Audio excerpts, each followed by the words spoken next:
Imagine yourself in total darkness, hundreds of feet underground, where every breath could be your last. Today, I'm going to tell you two terrifying stories that will make you reconsider underground exploration.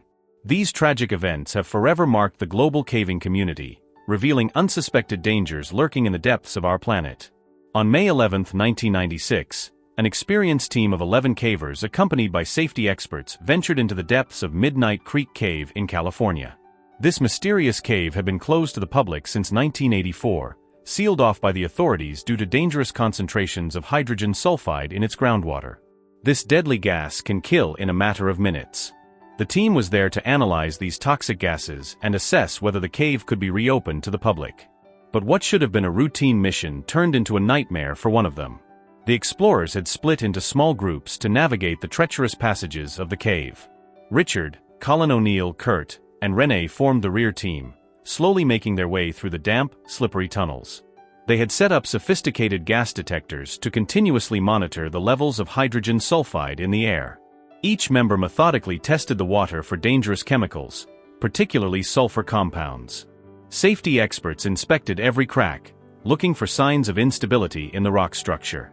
Everything seemed under control at first, but fate had other plans. The upstream section had gone without incident, but on the way back, tragedy struck with the force of a thunderbolt.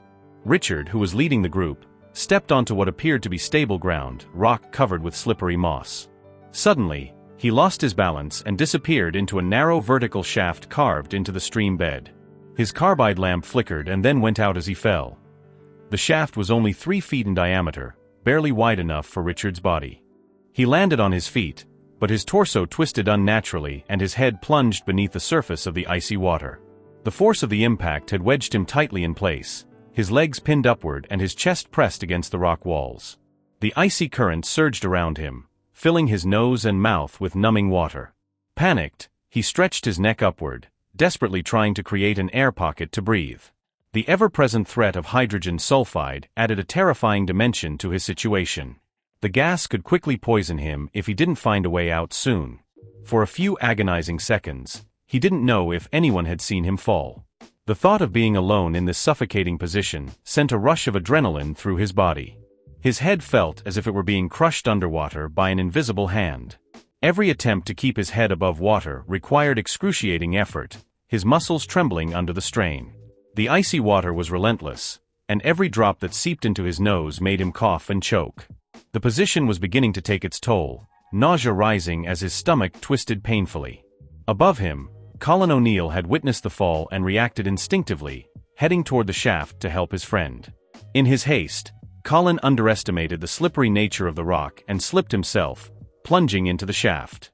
The impact pushed Richard even deeper into the narrow passage, worsening his desperate situation. Richard's body compressed further, his ribs pressing painfully against the unforgiving rock walls. He couldn't tell if he was at the bottom of the shaft or if another precipice awaited him below.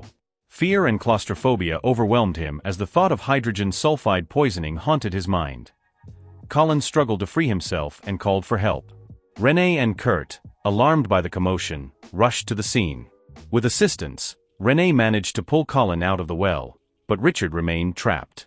His friends could see the water rising around him, his face pale and his eyes wide with terror. Every second was critical, and the thought of toxic gases building up in the cave added to their urgency. Richard's attempts to breathe became a cycle of torment. He gathered all his strength to lift his head, gasping for precious air, only to see his muscles give way and his head fall back into the icy current. Each time, water filled his nose and mouth, triggering violent coughing fits and retching. His vision blurred and waves of nausea washed over him. The group quickly debated their options. Letting themselves fall on top of Richard to push him down was a desperate and risky maneuver, but it seemed to be the only immediate solution. With careful coordination, one of them positioned himself to use his weight strategically. The force exerted moved Richard's body, but instead of freeing him, it drove his right shoulder into the jagged rock, leaving him gasping in pain. Time was ticking away. Renee and Kurt frantically consulted their maps, searching for an alternative route that could lead to a position below Richard. If they could access the shaft from another angle, they might be able to push him up instead of pushing him deeper into this narrow trap. The clock was ticking, and Richard's moans of pain spurred them into action. Finally, After what seemed like an eternity, René and Kurt found a potential route. It involved crossing a narrow passage filled with water that would take them under the well. The route was cramped, but there was no other choice. The two squeezed into the narrow tunnel, the passage barely wide enough to allow movement. Meanwhile, Richard's strength was waning. His head plunged back under the water, and this time he had more trouble lifting it back up. Finally, René and Kurt emerged at the base of the well. From below, they could see Richard's ordeal. Van arrived on the scene and, without even asking what had happened, immediately sprang into action. Van, coordinating with Colin, grabbed Richard by the legs. They began the delicate process of pulling him up while Colin and René pushed from below. With one last coordinated effort of pushing and pulling, Richard's torso cleared the well. Colin grabbed him under his arms and hoisted him onto the ledge. His body collapsed like a rag doll. He lay there, shivering violently, his chest heaving as he sucked in the damp air of the cave. Although he was bruised and battered, with probably a dislocated shoulder, he was alive. But their ordeal was not over. The exit from Midnight Creek Cave was fraught with danger, made even more difficult by Richard's impaired vision. As the only member of the group familiar with the cave's complex layout, the responsibility of guiding the team to safety rested entirely on his shoulders. Without his glasses, the dim light from their carbide lamps did little to illuminate the path ahead.